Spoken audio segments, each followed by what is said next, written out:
Welcome friends, welcome YouTube channel Shiv consultancy के YouTube channel में आप सभी दर्शकों का बहुत ही हार्दिक स्वागत है।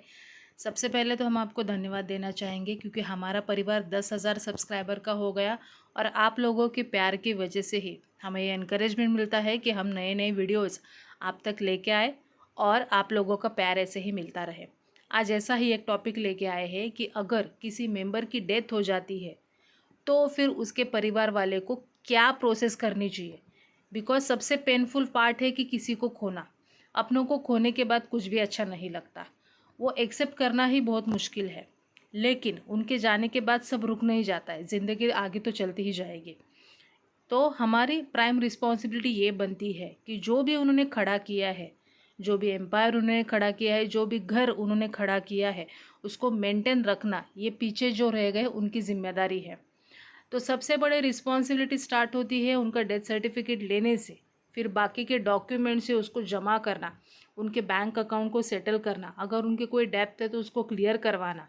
तो ये सारा रिस्पॉन्सिबिलिटी होता है जो पीछे बचा हुआ फैमिली मेम्बर से उनका, ताकि जो भी उन्होंने खड़ा किया है उसको आप आसानी से क्लियर कर सको। तो इस वीडियो में हम ये बताने वाले हैं कि अगर किसी मेंबर का डेथ हो जाता है, मतलब आपका अगर फैमिली में किसी का डेथ हो जाता है, तो फिर उसकी प्रॉपर्टीज़ को कैसे ट्रांसफ़र करेंगे, डॉक्यूमेंटेशन प्रोसेस क्या होती है, क्या क्या डॉक्यूमेंट्स रिक्वायर है, अलग अलग टाइप के होती है। तो ये आप इंश्योरेंस क्लेम करने वाले हो तो उसमें भी ये एप्लीकेबल हो जाएगा। इवन अगर आप बैंक अकाउंट को सेटल करोगे तो कुछ कुछ इसमें से ये डॉक्यूमेंट्स लगते हैं। लेकिन हम यही बताना चाहते हैं कि हम कोई भी तरीके का लीगल एडवाइस यहाँ पे नहीं दे रहे हैं। ये सिर्फ एजुकेशन पर्पस के लिए बनाया हुआ वीडियो है ताकि लोगों को पता चल सके। अगर ना हो, अनफॉर्चुनेटली अगर किसी का डेथ हो जाता है तो उनको समझने में आसानी हो, यही हमारा पर्पस है। तो सबसे पहला स्टेप ये रहता है कि आपको सोसाइटी को इन्फॉर्म करना पड़ेगा। अगर बैंक है तो आपको बैंक में भी इन्फॉर्म करना पड़ेगा कि ऐसे ऐसे मेंबर का या ऐसा ऐसा व्यक्ति का डेथ हो चुका है। फिर सेकेंडली आपको जो भी रिलेवेंट डॉक्यूमेंट्स है उसको जमा करना शुरू करना पड़ेगा।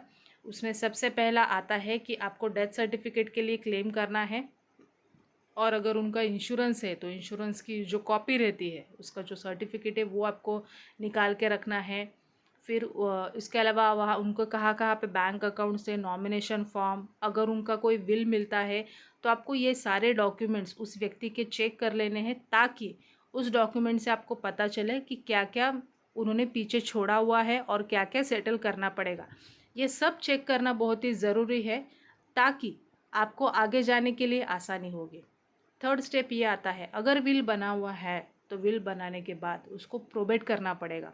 ये प्रोबेट की प्रोसेस मतलब उसको वैलिडेशन होता है कि ये जो इच्छा पत्र या मृत्यु पत्र उस व्यक्ति ने बनाया हुआ है उसको वैलिडेट करवाना ज़रूरी है, ताकि उसका ऑथेंटिसिटी माना वो कितना खरा है वो कोर्ट में सिद्ध होता है। तो आपको इसके लिए प्रोसेस करवानी पड़ती है, और फिर इसके बेसिस पे आगे की प्रोसेस मतलब आगे की ट्रांसफ़र प्रोसेस हो सकती है। तो ये किसको करवाना होता है प्रोबेट, तो जिसका नाम उस विल में शामिल हुआ है। मतलब अगर किसी व्यक्ति की मृत्यु हुई है और उसने अपने बेटा और बेटी के नाम पे और अपने पत्नी के नाम पे कुछ संपत्ति छोड़ी हुई है पीछे, तो उन तीनों में से एक या ये तीनों भी मिलकर इस प्रोबेट की प्रोसेस करवा सकते हैं। और base on this probate will, मतलब ये जो प्रोबेट हुआ विल है उसके बेसिस पे फिर जितनी भी उनकी संपत्ति है उसका डिस्ट्रीब्यूशन होगा, उसका वेरिफिकेशन होके आके जाके फिर प्रोसेस कंप्लीट हो जाएगी। अभी सवाल खड़ा होता है कभी कभी अगर विल नहीं रहा तो, वो सभी लोगों को पता नहीं रहता है कि विल बनाना है, मतलब मृत्यु पत्र बना के रखना है। कभी कभी लोगों का ऐसा भी होता है कि एक ही घर है उसमें क्या मृत्यु पत्र बना के रखना है।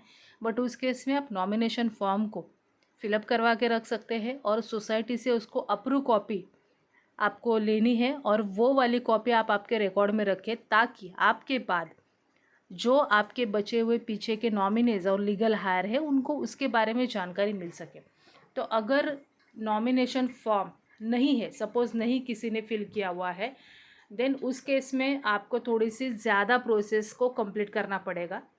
उस में फर्स्ट आता है कि लीगल हायरशिप सर्टिफिकेट। अभी लीगल हायरशिप सर्टिफिकेट माना जितने भी व्यक्ति पीछे बचे हैं उनका रेशो कैसा रहेगा, मतलब वो जो पीछे जो संपत्ति है वो कैसे डिस्ट्रीब्यूट होगी, वो लीगल हायरशिप में मेंशन किया जाता है। तो इसके लिए आप आइदर तहसीलदार ऑफिस में कांटेक्ट कर सकते हो, मतलब तालुका का जो ऑफिस रहता है, या फिर डिस्ट्रिक्ट सिविल कोर्ट में भी आप अप्लाई कर सकते हो, जिससे फिर आगे जाने में आपको आसानी होगी।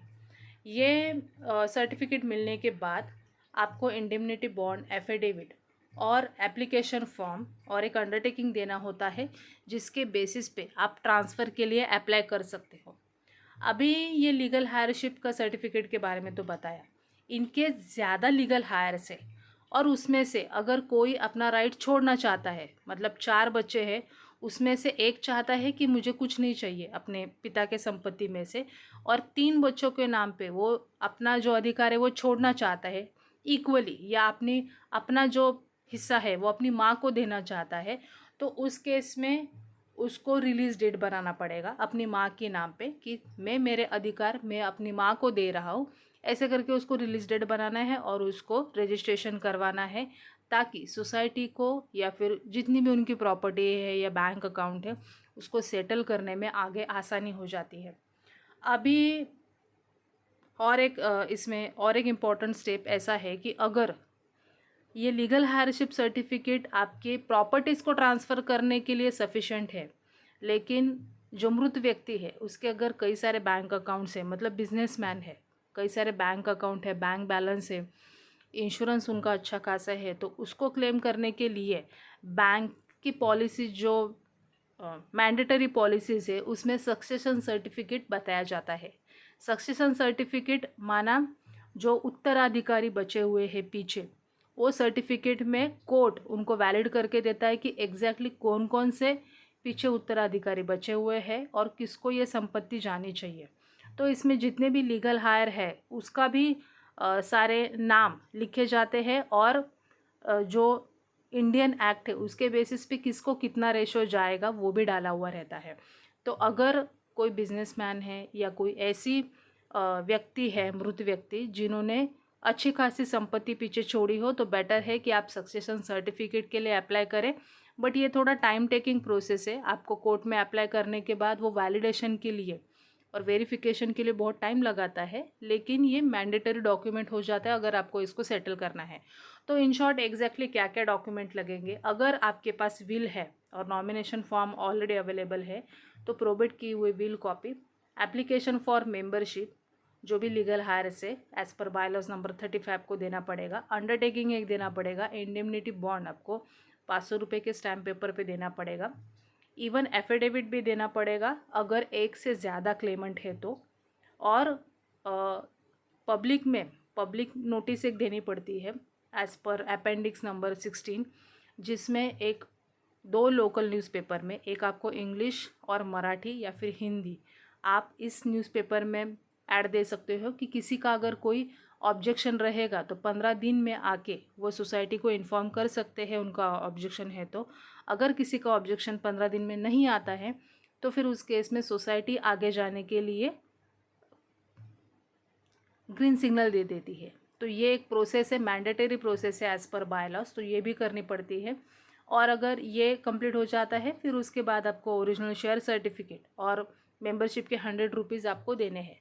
अभी सेम प्रोसेस होती है अगर विल नहीं है तो, लेकिन एक एडिशनल डॉक्यूमेंट्स ये है कि लीगल हायरशिप का सर्टिफिकेट या फिर आपके पास सक्सेशन सर्टिफिकेट है तो आपको वो देना पड़ेगा, और बाकी के जो डॉक्यूमेंट है वो एज इट इज़ ही रहेंगे, लेकिन सिर्फ जो इंडेमनिटी बॉन्ड है उसका जो बायलॉज का नंबर है उसका नंबर बदल जाएगा, मतलब पहले में 18 था तो इसमें 19 हो जाएगा। ऐसा करके ये सारे डॉक्यूमेंट्स आते हैं, और जब भी आप आपके एडवोकेट के पास या फिर आपके लॉयर के पास जब ये पेपर बनाने जाओगे तो वो आपको प्रॉपरली पेपर्स बना के दे देंगे, और ऐसे ये डॉक्यूमेंट्स बना के फिर आप ट्रांसफ़र के लिए अप्लाई कर सकते हो। अगर आपको बैंक में अप्लाई करना है तो उसमें भी कुछ एडिशनल डॉक्यूमेंट्स है, वो आपको बना के, आपके जो भी लीगल एडवाइज़र है वो आपको बना के ये सारे डॉक्यूमेंट्स आपको कंप्लीट करके दे देंगे।